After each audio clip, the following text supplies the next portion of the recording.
Hi, I hope you've been able to see my family eggnog recipe. This is another cocktail for the holidays. So this is a champagne or sparkling wine / Prosecco cocktail.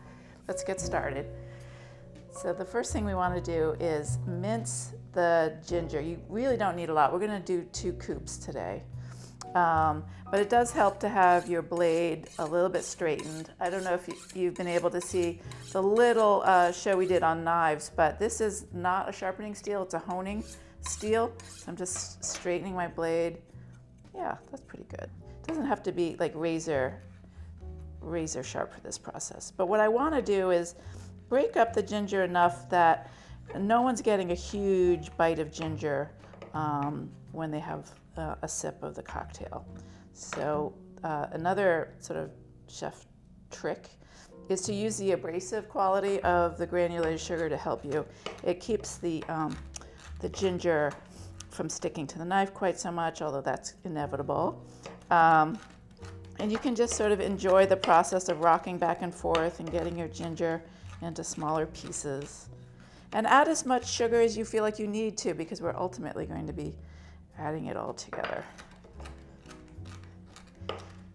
The shape of the glass that I've chosen for this is it's a coupe, so it's great for a Prosecco or a sparkling wine. But for champagne, I tend to use the flutes because with champagne, you want to savor those bubbles. You want to have them coming up into your nose in a, sort of a silo. These will get a little flatter because all that surface area means the bubbles are going to dissipate. So, it's a personal choice, but for this kind of cocktail, these coupes are really, really nice.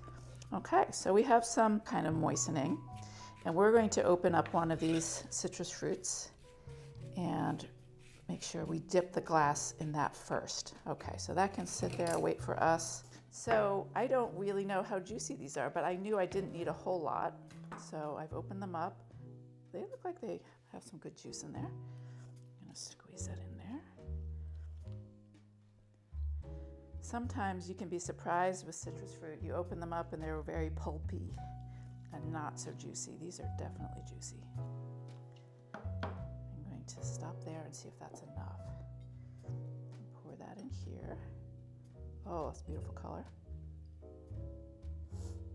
Not very much pulp at all, so that's exactly what we want. And we're gonna go ahead and dip this in there. Doesn't need to be very deep. As you can see, I just need to get it moistened. And then we're gonna dip it over in here. So this is like the sugar equivalent of doing a salt rim for your margarita. Yeah, I'm getting some nice little bits of ginger, not too crazy. Okay, we have one. And I think these sort of sugar rims are very festive for the holidays because, again, sugar and snow, and they just look similar. It's really fun. Okay. And the great news is that any leftover sugar and ginger you have will just, get better and better, more and more ginger flavor. So we got that. Okay. Before I combine everything, I want to open my champagne / this is Prosecco, not champagne. I have a really light startle reflex, so I don't like to do the cork. Actually, this has got a little pull tab. I don't like to just pop it because I always get I start to shriek. I get a little startled. So I've learned this method, which is to simply twist it gently. But anytime you're dealing with wine under pressure, please point it away from yourself and from anybody else, because this cage is there to hold onto the cork, but just in case there's too much pressure under there, you never want to be looking over it. People literally have lost eyes that way. So just make sure you point it away from everybody, and then I'm just gonna gently be twisting.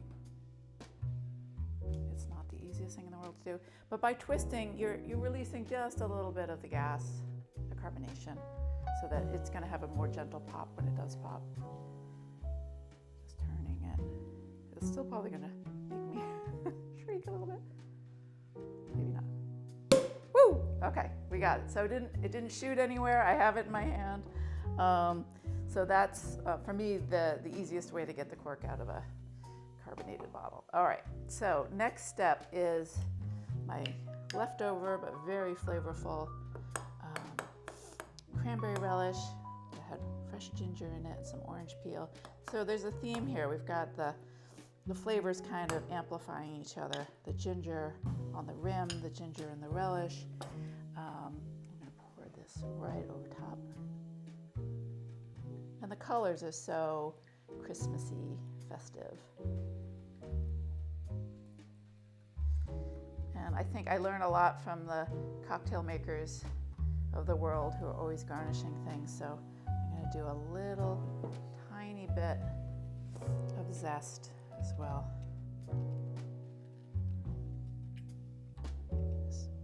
I think that's just pretty. These are very thin-skinned.